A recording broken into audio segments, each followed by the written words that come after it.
Master at the Institute of Sonology in collaboration with Stein in the Netherlands, and I'm going to present you the project that I'm developing during these studies. So an interactive multimodal system for improvised composition. The idea is to implement a system that can somehow play with a musician during a free improvising session. I would like just to define from general point of view some framework that I am interested in, from the conceptual point of view, to move later on more musical and practical things. I would say since the beginning that this is a huge thing. I'm completely aware that the project I'm trying to do is really complex, and I probably need like a team of 10 guys, like 2 computer scientists, 2 psychologists, 2 cognitive scientists, work together for 5 years, and maybe I will have something that can work. But this for me is a bit an excuse also to improve my skills on what is the interaction design environment, what does it mean interactive music, and so on. So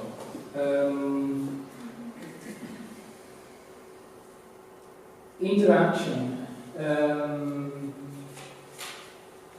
Let's say there is a huge debate on these topics, of course, and actually some of the actors of these debates are here present. So I would just state what is for me important and what is the notion of interaction that for me is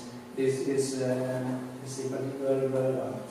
So a deep mutual exchange that can strongly modify the nature of the actors involved. Let's say that this is for me the main focus, is what I'm trying to work on. I will give you a concrete example of that in the next slide. Of course, I am in the field of multimodality, which is a theory of communication and social semiotics that is mainly based on the idea that when we communicate, we do it through different channels. So right now, you are listening to my voice, you are looking at me, you are perceiving the whole environment, and so on. This is a complex communication that happens through a multi-layer channel. Of course, this multimodality focus, the idea of a multimodal technology is the idea that the technology should be able somehow to intuit, to have a cue of some expressive quality that human being has. And this is a big difference between, for instance, multimodal system and multimedia system. So a multimedia system is a system that is more focused on the technology.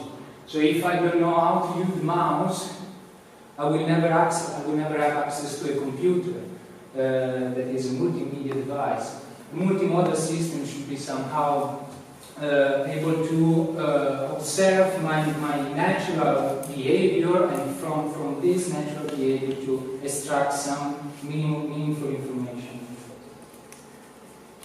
Improvisation and composition, musically speaking, are for me really close since the beginning of my work, my artistic work. So I'm referring here to a specific tradition that in contemporary music has been developed among the others, John Cage, already mentioned, Stockhausen, Musica Elettronica Viva in Italy, George Lewis with his Too Many Notes article and Polish system, and Zora, I would say. I would say this tradition is going to kind of dissolve the boundaries between composition and improvisation. In the work that I'm doing, I need to have some let's say more compositional skills, in particular algorithmic composition skills, but also it has to be involved with a strong performativity ability. Otherwise, without these two components, I'm probably going to miss big points, big parts of the work. The boom, the system is going to be based, so let's move to more concrete things. These four big modules itself. The system is divided in four modules. The four modules communicate between themselves through an OSC protocol, so it's possible to run the system on different devices. And then focusing on movement analysis, audio analysis. These two are going to inform the mapping and interaction design module that is going to be to control the audio generation that are performed with the session, the device session. In particular, implementation of technique for real-time instruction and interpretation of full module movement, technique for real-time instruction and interpretation of audio feature, multi-level mapping strategy and decision-making algorithms, and DSP's digital sound processes techniques for sound synthesis and live sampling. Okay, this is let's say the structure of the system. You can see the important points as before module, and each module is divided in, let's say, sub-module. So here we have the extraction of the raw data. Here I'm looking for analyzing the physical world. Let's say this physical world is going to be correlate to the audio and the movement are going to be correlated between them. And this correlation, the result of this correlation is going to be, let's say, interpreted by the decision-making module, which is more compositional, related to compositional charts. This is going to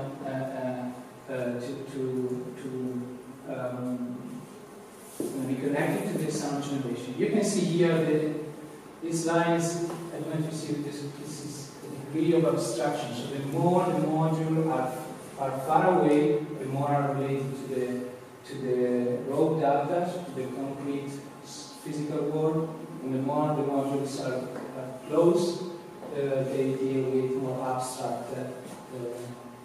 Yes. Where does the sound come from that you're analyzing through the microphone system? What sound is it? I'm gonna tell you now.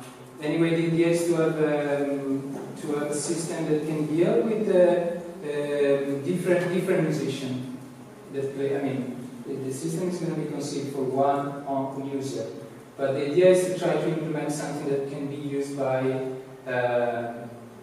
saxophonist, a violinist, clarinetist, or even electronic musicians, so something more related to electrical music. And I'll try to explain that. It's going to be there. So this is the general paradigm of the interaction that I'm referring to. It of course comes from the infamous approach. So, as I already said, raw data go to are analyzed and go to a second level, which is a representational level and classification level. This is going to be interpreted to the compositional module, and this process is going to be back in order to generate sound material. Okay, so movement analysis. Toward the minimal representation of affective gesture. This is really the approach that can somehow allow me to work with different musicians. So the challenge that I'm trying to answer here is about can we identify some let's say simple and meaningful aspect of a live performance from an emotional point of view that can be meaningful deal with different musicians that has, of course, a different approach to they instrument a different set of usual, let's say, movement. So what I'm working with this analysis of movement is the kinetic energy. So let's say the quantity of motion, the ones that Robert used extensively in motion composers is called the activity. The contraction index, which is we can say the degree of is about posture. So how much a musician is closed or open, for instance. This is if you imagine a cellist playing or a saxophonist in this case, it's going to be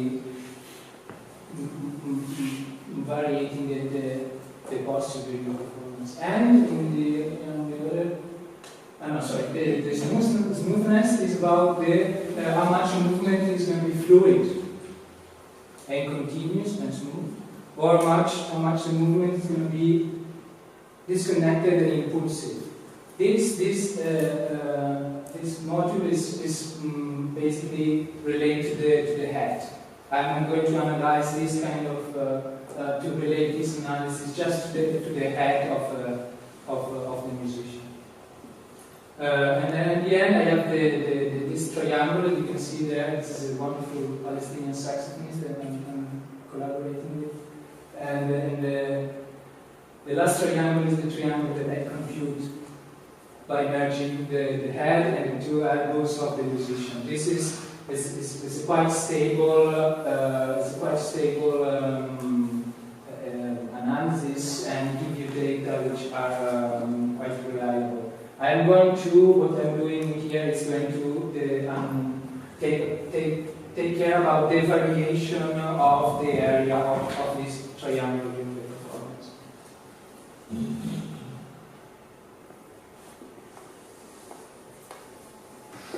Can you see?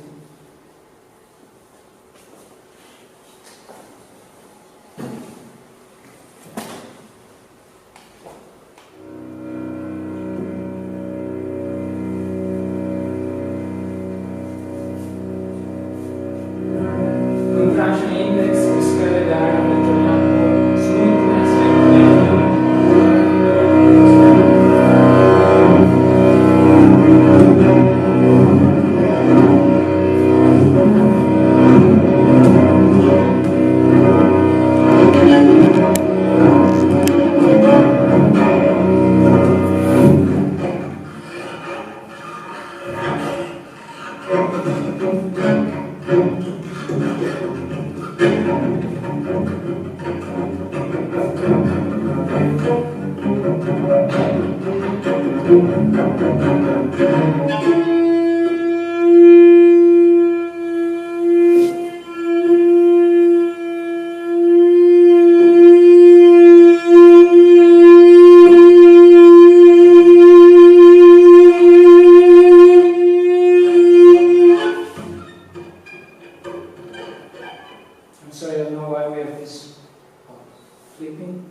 So, moving to the audio analysis, I'm dealing with how much human beings are able to detect sounds and to discriminate sounds. So it's really amazing how much we are sensible and able to distinguish sounds.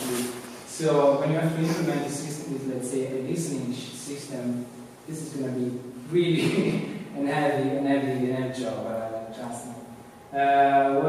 What is of course, what I'm doing is like I'm trying to have different approach to that. One of these is having parallel process that work together in relation to one single analysis, and I do compare the result of different process, and I have also an estimation of the error of the single process, so I compute.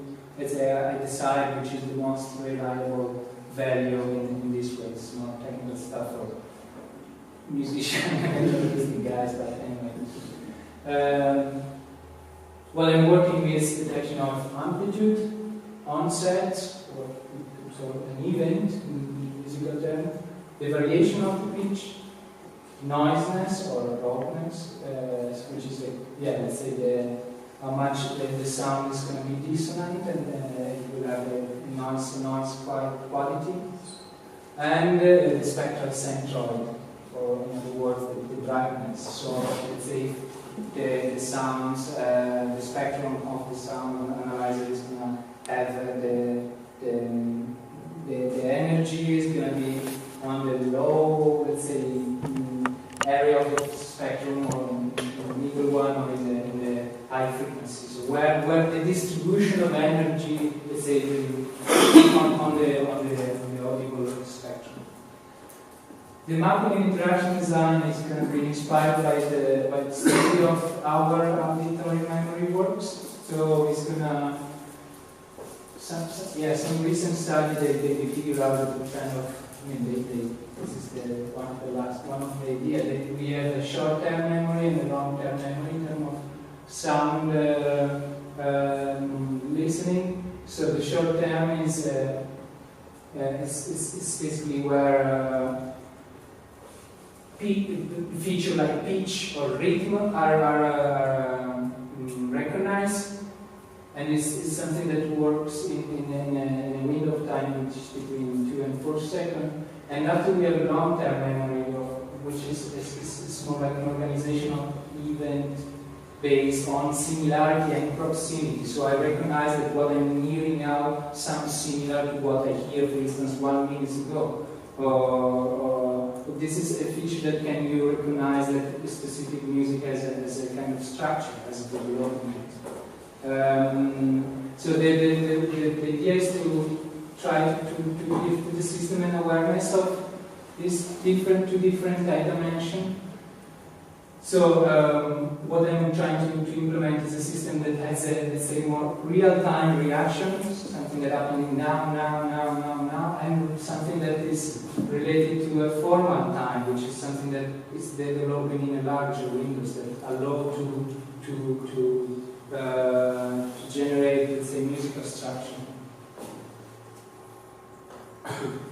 So, in terms of mapping, what do I mean when I speak about correlation between sound and movement? Let's say we have here a set of conditions, and condition, for instance, number 1 is going to be verified when during the performance the system will detect a high level of kinetic energy, a high level of contraction index, and a high level of amplitude. This is more or less going to be the process that we give the information to the highest level, the more abstract one, and in relation to this analysis, the mapping module should be somehow generate control rate to control the sound.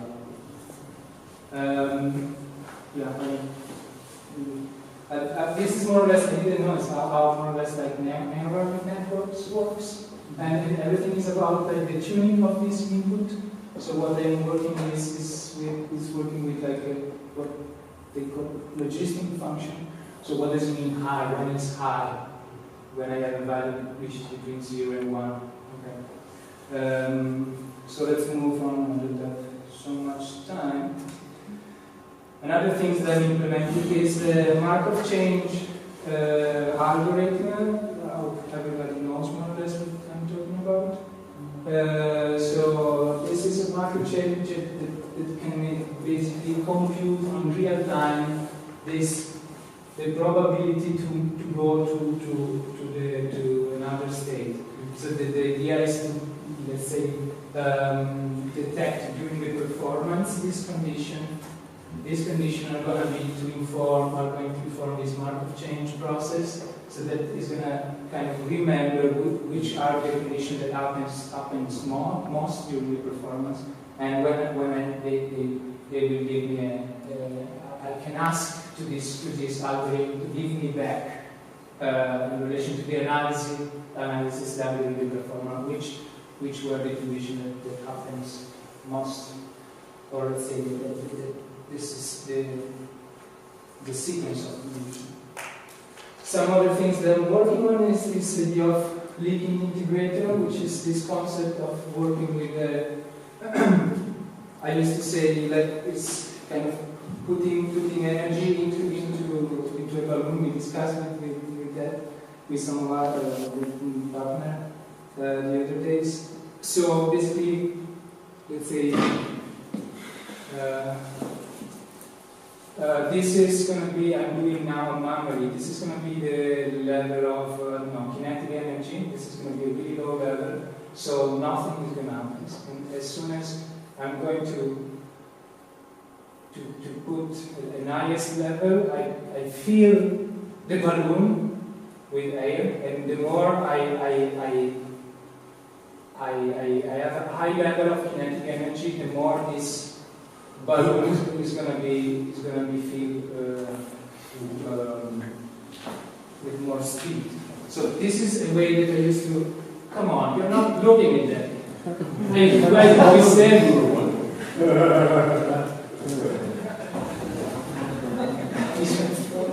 So,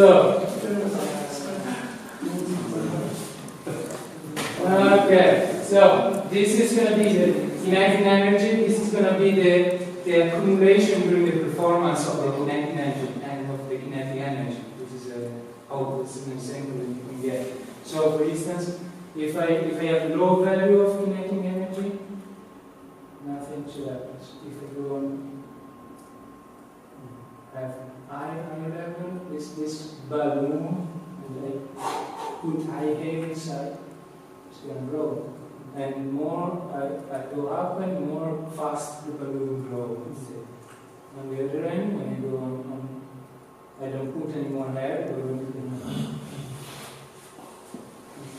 so this is a really complete example on how you can use mapping in order to control process. So let's say that when I have this balloon, when this balloon reaches a certain threshold, some process can happen, and in this way it's possible to create kind of structural development during the performance. So yeah, other things I'm doing are this idea of having a mutable data signification. So let's say I have a process like a DSP, some digital process that is controlled by the data, in the specific data, let's say the variation of pitch. But during the performance, this specific sound process is going to be controlled. The input, let's say, is going to be switched to another parameter. Or so I will control the same process with another parameter analyzer. Can you come to a conclusion? Yeah, I can come to my conclusion. So this is this is a little attempt that I did just before coming here a few days ago, and let's say it's the first result. The project just started a few months ago, and but it looks somehow, I mean, for some aspect quite potentially quite interesting. But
how different degree of that adaptiveness or autonomy are balanced, and this is an important point of this project, to assist in the ability to follow the musician, but also to have a certain degree of autonomy. Thank you so much. Sorry for the long one. Thank you.